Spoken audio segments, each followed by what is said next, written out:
Okay जी बेटा, हम start कर रहे हैं इन्वर्स ट्रिगो। ठीक है, इन्वर्स ट्रिगो से पहले ट्रिगो पे फोकस करो। पहले बताओ ट्रिग्नोमेट्रिक फंक्शन क्या होते हैं? Sine theta, cos theta, tan theta, cosec theta, sec theta और कॉट थीटा। तो बेटा ये फंक्शन है, फंक्शन हमेशा दो सेट के बीच में डिफाइन होता है। तो साइन थीटा की भी डोमेन और रेंज आपको याद रखनी है। साइन थीटा डिफाइन होता है रियल नंबर पे, और इसके जो आंसर आते हैं वो आते हैं -1 से 1।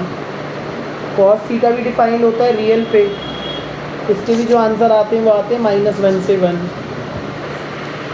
पर बेटा जब टैन की बात होती है ना, टैन कहाँ पे डिफाइन नहीं होता? सिंपल सी बात है भैया, टैन होता है साइन बाय कॉस। जहाँ पे कॉस थीटा 0 होगा वहाँ पे टैन डिफाइन होगा ही नहीं, क्योंकि डिनोमिनेटर में 0 आएगा।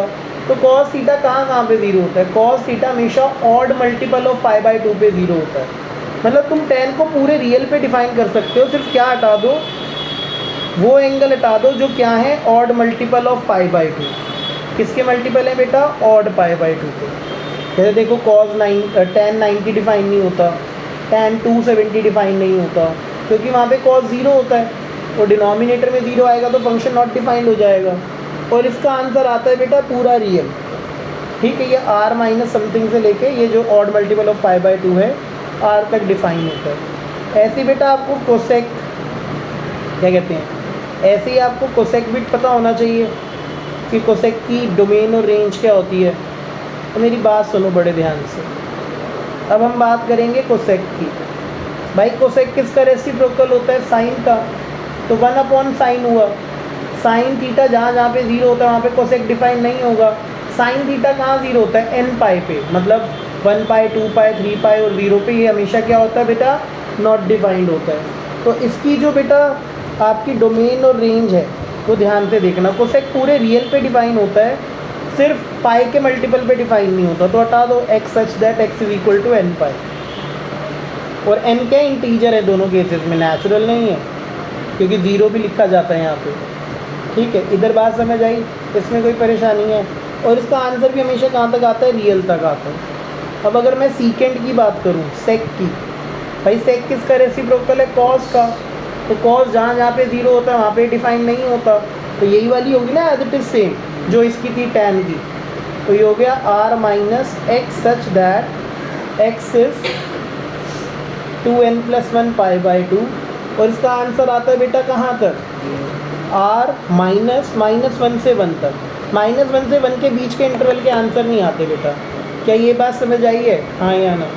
सेक का हुआ। अब को क्या रह गया बेटा? कॉट।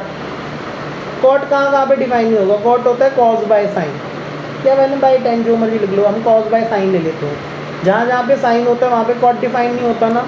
साइन 0 कहाँ होता है? n पाई पे।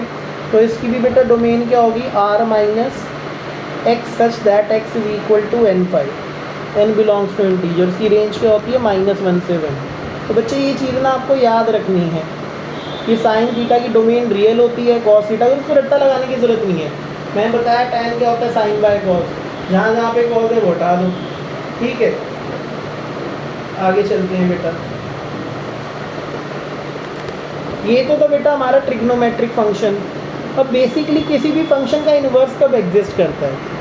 किसी भी फंक्शन का बेटा इन्वर्स तब एग्जिस्ट करता है जब वो बाइजेक्टिव हो। क्या हो बच्चे? बाइजेक्टिव, मतलब 1 भी हो और ऑन 2 भी हो। ठीक है, अगर 1 भी है ऑन 2 है तो फंक्शन का इन्वर्स एग्जिस्ट करता है, एफ इन्वर्स एग्जिस्ट करता है। मेरी बात ना बड़े ध्यान से सुनना, बहुत बढ़िया चीज़ आएगी, कोई बताएगा नहीं, हम बता रहे हैं। अगर आप साइन का ग्राफ बनाओ, साइन फंक्शन का, तो वो कुछ ऐसा सा बनता है बेटा। ठीक है, ये π/2 है, ये पाई है, ये 0 है। ठीक है, ऐसे ये क्या है बेटा? 2 पाई। ठीक है, और ऐसे बीच में क्या आएगा? 3 π/2। अब मेरी बात बड़े ध्यान से सुनो। मैंने कहा था अगर इन्वर्स एग्जिस्ट करेगा तो वो 1 ऑन 2 होगा। बेटा 1 का मतलब होता है एक एलिमेंट की एक ही इमेज है। मतलब अगर इमेजेस इक्वल है तो प्री इमेजेस भी बराबर होनी चाहिए, पर तुम खुद देखो π/2 पे आंसर आ रहा है 1, ऐसे इस वाले एंगल पे भी क्या आ रहा है 1, ऐसे इस वाले एंगल पे भी क्या आ रहा है 1, तो अलग अलग एंगल्स पर आंसर क्या आ रहा है 1, मतलब 3 बंदों की सेम इमेज है, तो ये तो 1 1 नहीं होना चाहिए। फिर इसका इन्वर्स कैसे आता है? तुम कह रहे हो ना इन्वर्स ट्रिग्नोमेट्री पढ़ना है, इन्वर्स ट्रिग्नोमेट्री तो तभी पढ़ोगे जब तुम ये 1 1 ऑन 2 हो, बट 1 1 ऑन 2 बन कैसे रहा है मुझे ये समझा दो। देखो जी मैं फिर से बता रहा हूँ, ध्यान से सुनना। मैंने कहा ये फंक्शन बना है ऐसे, कई वैल्यूज़ पे कई एंगल्स पे वैल्यू रिपीट कर रही है, तो अगर अलग अलग वैल्यूज़ पे सेम आंसर आ रहा है तो ये 1 1 हो ही नहीं सकता। तो बेटा ये 1 1 कैसे हुआ, या ये इन्वर्टिबल कैसे हुआ? क्योंकि 1 1 ऑन 2 होगा तभी तो इन्वर्स एग्जिस्ट करेगा। तो बेटा मैं तुम्हें बता देता हूँ, यहाँ पे ना थोड़ा सा चेंज आता है। क्या चेंज आता है? साइन का ये वाला जो वैल्यू है ना, ये यहाँ पे जितनी भी वैल्यूज़ है, सॉरी ये वाला नहीं, एक और चीज़ तो ये वाला, एक मिनट, इस तरीके से -90 से 90 के बीच में देखना। अगर मैं ग्राफ बनाऊँ, अगर मैं -90 से 90 के बीच का ग्राफ बनाता हूँ तो बेटा वो बनता है ऐसा। क्या बनता है? ऐसा। ठीक है, इतनी बात समझ आई है? हाँ या ना? ये -90 से 90 के बीच का है। ओके ठीक है, इसमें -1 भी आ गया, 1 भी आ गया और 0 भी आ गया। बेसिकली क्या होता है, अगर आप सिर्फ इस इंटरवल पे बात करो तो हर एंगल पे अलग आंसर आ रहा है। तो बेसिकली जब भी साइन इन्वर्स एग्जिस्ट करेगा या डिफाइन करेंगे हम साइन इन्वर्स को, तो वो हम हमेशा बेटा -π/2 से π/2 के बीच में डिफाइन करेंगे, अदरवाइज ये इन्वर्टिबल नहीं होता, अदरवाइज ये इन्वर्टिबल नहीं होता। ये एक पर्टिकुलर इंटरवल के अंदर ही क्या है? इन्वर्टिबल। तो याद रखना, जब हमने ऊपर साइन कॉस की रेंज और डोमेन पढ़ी तो साइन इन्वर्स की बिल्कुल उल्टी होनी चाहिए थी। अभी तो ये डोमेन है और ये रेंज है, उल्टा करते टाइम ये क्या हो जानी चाहिए थी? डोमेन और ये रेंज, पर ऐसा नहीं होता। जब हम साइन इन्वर्स की रेंज लिखेंगे ना बेटा, तो वो रियल नंबर नहीं आएगा, वो आएगा -π/2 से π/2। ठीक है, तो इसलिए ये चेंज हो जाता है। ठीक है, तो रट्टा नहीं लगाना, आधे अधूरे बच्चे नकली से टीचर कुछ भी बता देंगे और ये फैक्ट है। ठीक है, तो जब बेटा इसकी डोमेन रेंज याद करो तो याद रखना कि इसकी डोमेन रेंज क्यों चेंज हो गई है। ठीक है, तो याद रखो साइन इन्वर्स की रेंज कहाँ से कहाँ तक होती है। याद रखना साइन इन्वर्स का आंसर हमेशा क्या आएगा? -π/2 से π/2। ठीक है, तो जब भी हम इन्वर्स एग्जिस्ट कराएंगे तो वो एक पर्टिकुलर इंटरवल में होता है। ये हमारी रेंज हो गई साइन इन्वर्स की। ठीक है, कॉस इन्वर्स की रेंज क्या होगी बेटा? 0 to π। कोसेक इन्वर्स की रेंज क्या होगी बच्चों? -π/2 से π/2 -0। सेक इन्वर्स की रेंज क्या होगी बेटा? 0 से π -π/2। टैन इन्वर्स की रेंज क्या होगी बेटा? 0 से π सॉरी ये तो मैंने लिख दिया ना। टैन इन्वर्स की रेंज होती है -π/2 से π/2।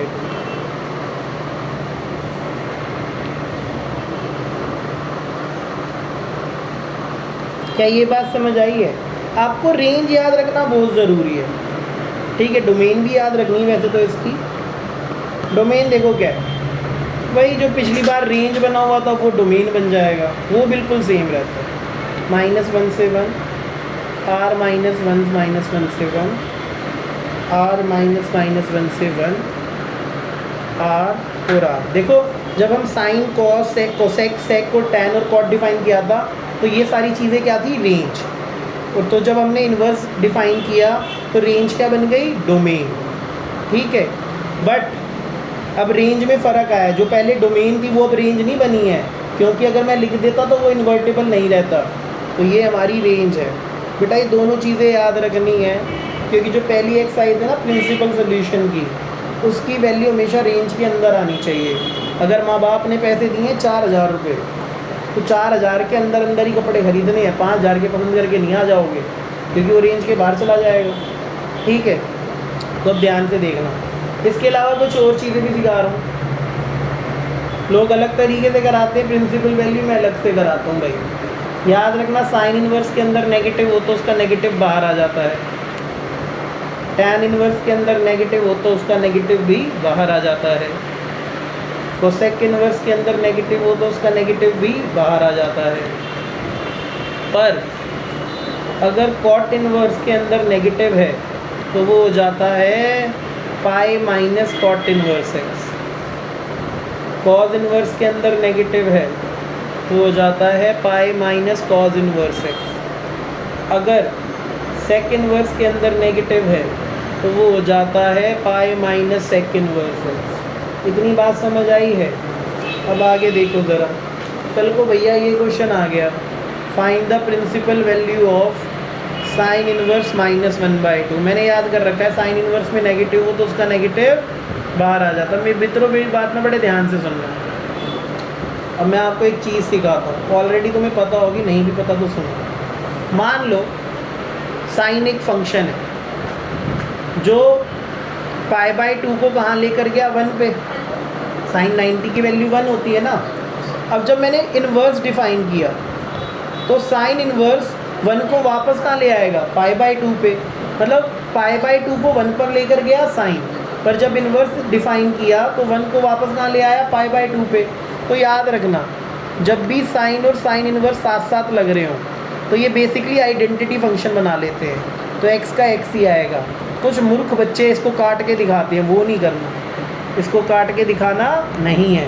ये बेसिकली क्या है, जब साइन पर उसका इन्वर्स फंक्शन ऑपरेट होता है तो वो आइडेंटिटी बन जाता है, तो एज इट इज़ क्या आ जाता है, x। अब इसी चीज़ का यूज़ करते हुए हम इस क्वेश्चन को करेंगे, ध्यान से देखना, घबराना नहीं है, डर के आगे जीत है भाई। देखो, पढ़ोगे समझोगे तो आ जाएगा समझ।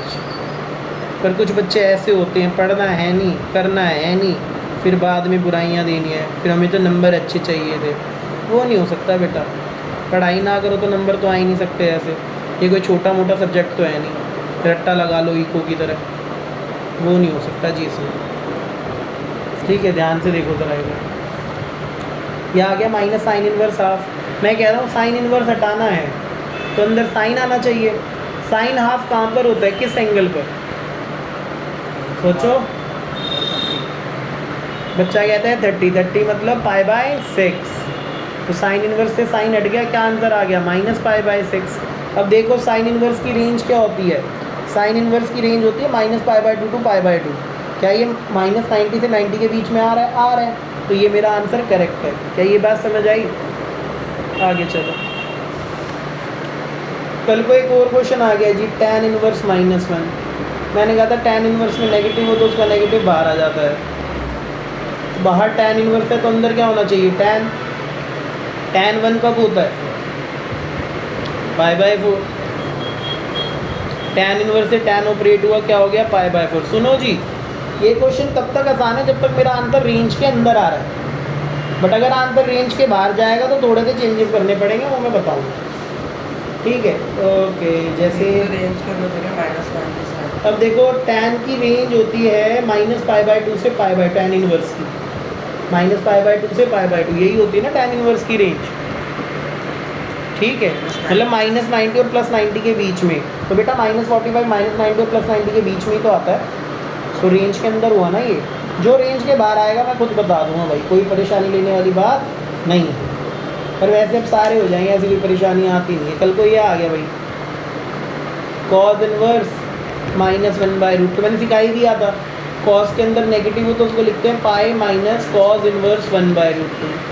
पाई को ऐसे ही रहने दो, कॉज इनवर्स हटाना है तो अंदर क्या आना चाहिए, कॉज। ये कॉज 45 होता है, ठीक है। कॉज इनवर्स से कॉज हट जाएगा, ये आएगा पाई माइनस π/4, क्या आ गया 3π/4। 3π/4 का मतलब है 45 का ट्रिपल, 45 का ट्रिपल होता है 135। ठीक है, क्या 135 कॉज इनवर्स की रेंज में आता है? कॉज इनवर्स की रेंज होती है 0 से 180, 0 से π आता है, करेक्ट है ये आंसर। क्या ये बात क्लियर है, हाँ या ना? तो पहली एक्सरसाइज बेटा यही है।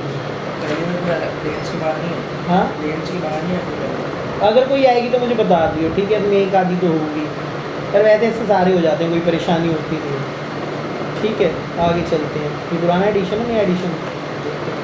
पुराना है ये। तूने टिक कर रखे वही है ना कोर्स में? नहीं पहले पहले से दिख रहा है। हाँ, ठीक है, चलो देखो ज़रा इधर। ये पहली एक्सरसाइज हो गई ख़त्म। अब हम करेंगे सेकंड एक्सरसाइज, पर इसको मैं 2 पार्ट में डालूँगा। पहला पार्ट यहीं पे बंद कर रहा हूँ। Thank you. फिर उसके बाद हम नेक्स्ट पार्ट में बात करेंगे।